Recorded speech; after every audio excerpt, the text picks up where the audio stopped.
Assalamualaikum warahmatullahi wabarakatuh. Kami dari kelompok 1 ingin menpresentasikan chapter 3, yaitu beranggota Wahyu Adiluhung Nugroho, Sadam Afif, Farhan Azani, dan Tika Kuswandari.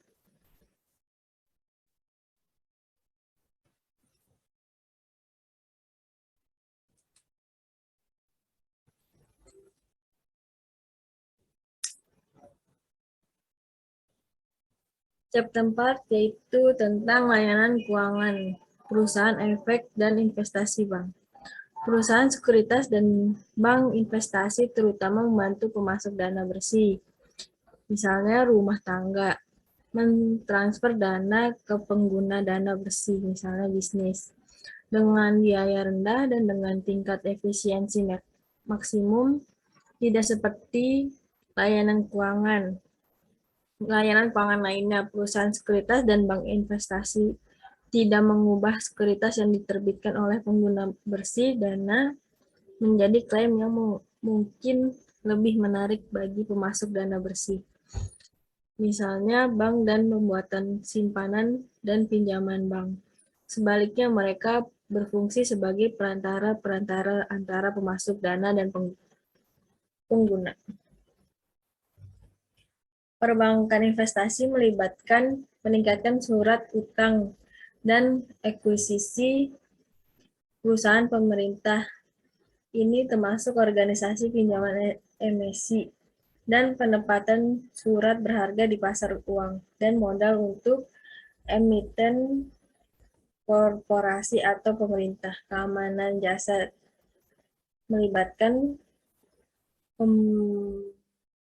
melibatkan bantuan dalam perdagangan surat berharga di pasar sekunder, yaitu jasa perantara atau pembuatan pasar.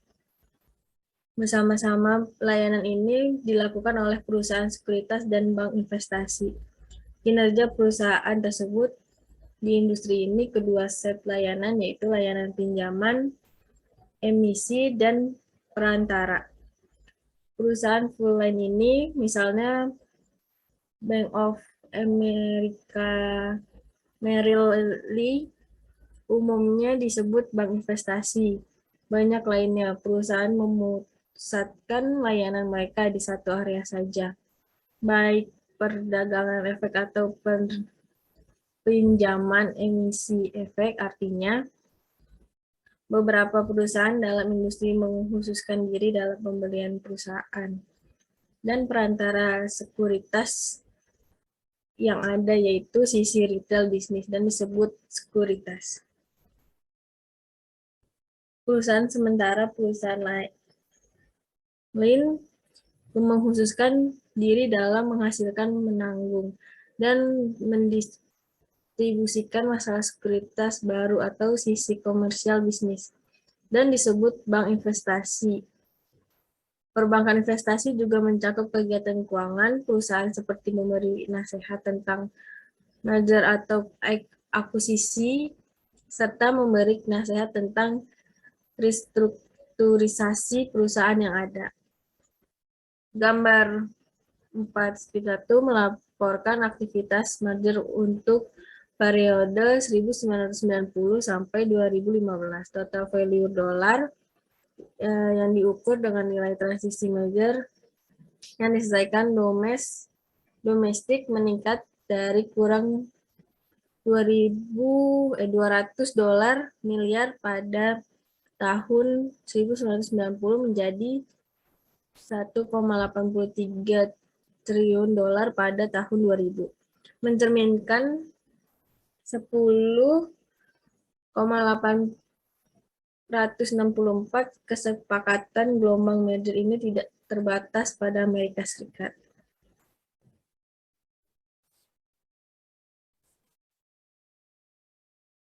Oke, di sini saya akan melanjutkan presentasi dari Tika. Bisa dilihat ini adalah grafik dari yang tadi dijelaskan.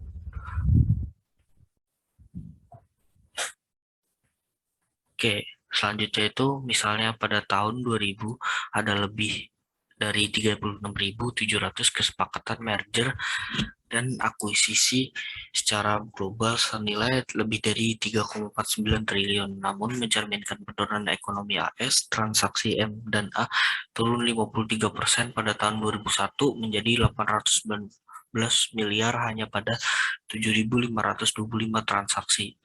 Pertama kali sejak 1995 ada kurang dari 10.000 transaksi. Demikian pula M dan E di seluruh dunia menjadi 1,74 triliun pada tahun 2001.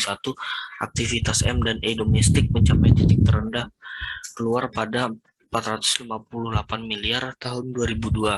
Sementara itu di seluruh dunia turun menjadi 1,2 triliun sebelum pulih bersama ekonomi, melampaui 1,7 triliun di Amerika Serikat dan 4,5 triliun di seluruh dunia pada tahun 2007 selama krisis keuangan dan aktivitas M dan E domestik. Selanjutnya itu masing-masing turun menjadi 903 miliar, 713 miliar, dan 687 miliar pada tahun 2008, 2009, dan 2010. Sementara M dan E di seluruh dunia masing-masing turun menjadi 2,9 triliun, 1,7 triliun,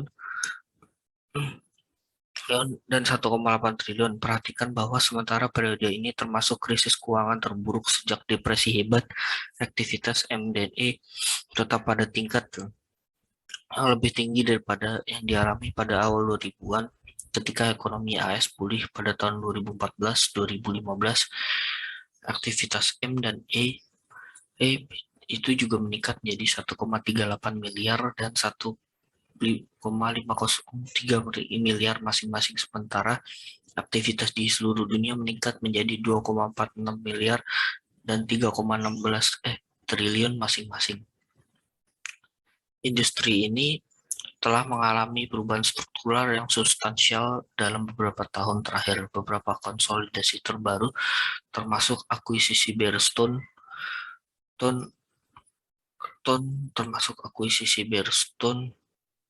dan JP Morgan Chase, kebangkrutan Lehman Brothers, dan akuisisi Merrill Lynch of Bank Amerika. Memang seperti ini yang dibahas nanti dalam bab ini. Industri perbankan investasi telah melihat kegagalan atau akuisisi semua kecuali dua perusahaan utamanya, Goldman Sachs dan Morgan Stanley, dan kedua perusahaan ini dikonversi menjadi komersial perusahaan induk bank pada tahun 2008. Dalam bab ini, kami menjanjikan gambaran umum tentang ukuran, struktur, dan komposisi industri, neraca dan tren terkini, dan regulasi industri. Setelah mempelajari bab ini, pembaca diharapkan memiliki pemahaman dasar tentang jasa keuangan yang melibatkan perantara perdagang, efek, dan perbankan investasi, tren utama dalam industri. Sekian akan dilanjutkan oleh Wahyu Adil. Oke, saya di sini akan melanjutkan presentasi dari teman saya. Selanjutnya ini adalah ukuran, struktur, dan komposisi industri.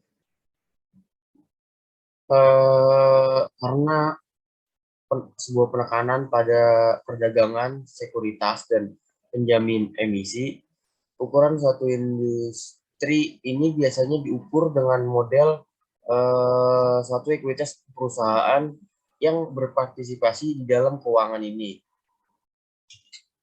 Perdagangan efek dan penjaminan emisi itu seperti itu sebuah layanan keuangan yang tidak memerlukan investasi dalam aset ataupun pendanaan kewajiban. Contohnya kayak penerbitan pinjaman yang didanai melalui simpanan atau pembayaran atas kontrak asuransi yang didanai melalui premi asuransi. Sebaliknya juga itu perdagangan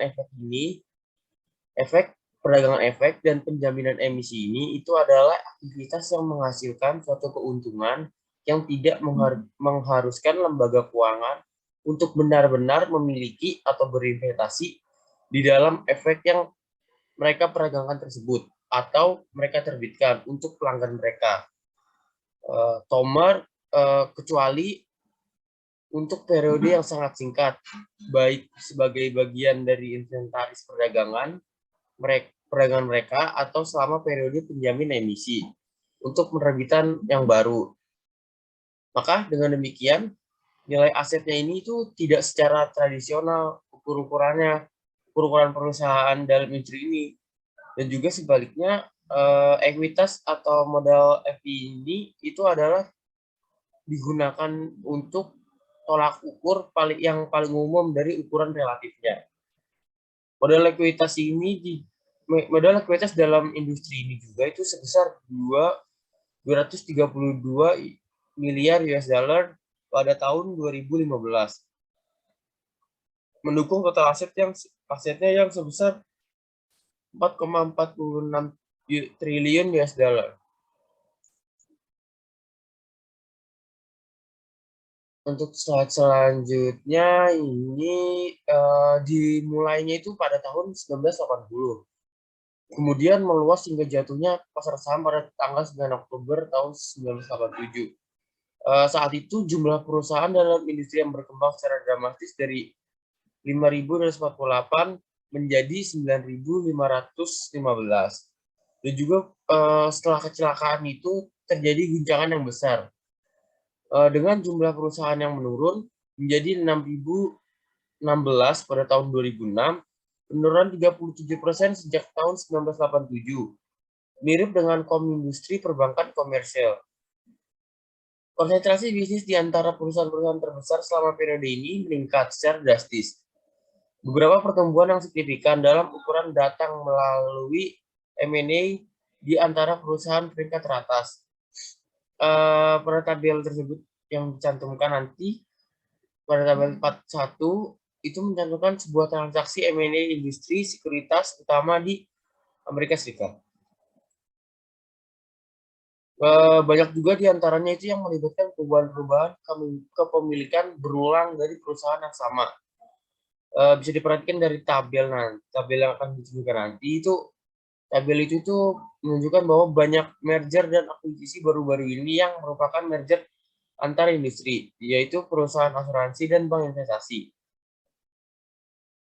Perubahan besar seperti Undang-Undang Modernisasi Jasa Keuangan pada tahun 1999 yang dibahas di bab 2 dan menjelaskan lebih rinci. Itu adalah yang salah satu penyebab utama merger yang semacam itu. Pada faktanya, ya mayoritas industri sekuritas merger dan akuisisi yang terjadi pada tahun 2000-an itu termasuk perusahaan sekuritas yang bagian dari perusahaan induk jasa keuangannya. Nah, ini contoh dari tabelnya. Lanjut. Nah, krisis keuangan itu mengakibatkan sebuah perubahan besar. Kedua adalah struktur industri. 5 bank yang mencoba untuk investasi 5 bank yang berinvestasi terbesar yang ada pada awal tahun 2008 itu Lehman Brothers, Bear Stearns, Merrill Lynch, Goldman Sachs, and Morgan Stanley. Semuanya itu pergi sebagai bank investasi pada akhir tahun. Lehman Brothers itu gagal pada awal krisis keuangan. Bear Stearns dan Merrill Lynch itu diakuisisi oleh suatu perusahaan induk jasa keuangan. JP Morgan, Chase, dan Bank Amerika dan masing-masing. Dan ada Goldman Sachs dan Morgan Stanley itu meminta dan diberikan bank komersial piagam. Pada tahun 2015, pendapatan biaya perusahaan induk bank umum dari sekuritas pialang mencapai 10,29 miliar US dollar, lebih dari 25% dari total industrinya.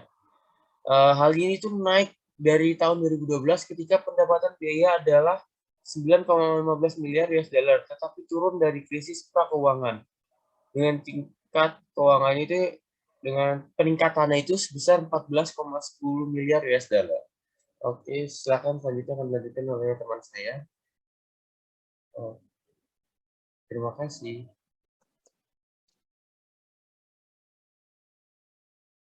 Neraca dan tren terkini. Nah, tren terbaru Pada bagian ini, kita melihat neraca dan tren di perusahaan sekuritas dan industri perbankan investasi. Tren dalam industri ini sangat bergantung pada keadaan pasar saham. Misalnya, efek utama dari kehancuran pasar saham pada tahun 1987 adalah penurunan tajam dalam volume perdagangan pasar saham, dan dengan demikian dalam komisi pialang diperoleh oleh perusahaan sekuritas selama 1987 sampai dengan 1991. Penurunan keseluruhan komisi broker sebenarnya dimulai lebih dari 35 tahun yang lalu. Pada tahun 1977, penurunan ini tercermin dari drive penurunan jangka panjang dalam pentingnya pendapatan komisi sebagai persentase dari pendapatannya. Untuk perusahaan sekuritas sebagai akibat dan penghapusan komisi tetap pada perdagangan sekuritas yang diberlakukan oleh Securities and Exchange Commission atau SEC pada Mei 1975 dalam persaingan ketat untuk komisi grosir dan perdagangan yang mengikutinya. Pada komisi mulai stabil dan pulih hanya setelah tahun 1992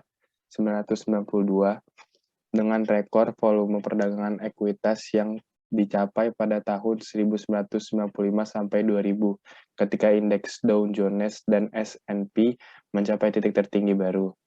Perbaikan ekonomi AS di pertengahan tahun 2000-an menghasilkan peningkatan yang lebih besar dalam nilai pasar saham dan perdagangan, dan dengan demikian pendapatan komisi.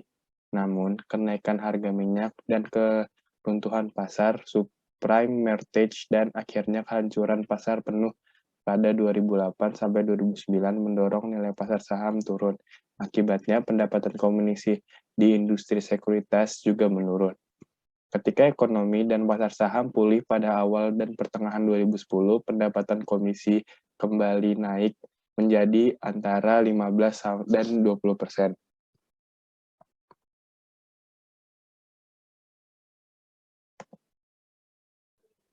Nah, kalian bisa lihat di gambar 44 sampai gambar 42 ini, yaitu dari 1000 itu Securities and Exchange Commission Standard and for Industry, the Security Industry and Financial Market Association.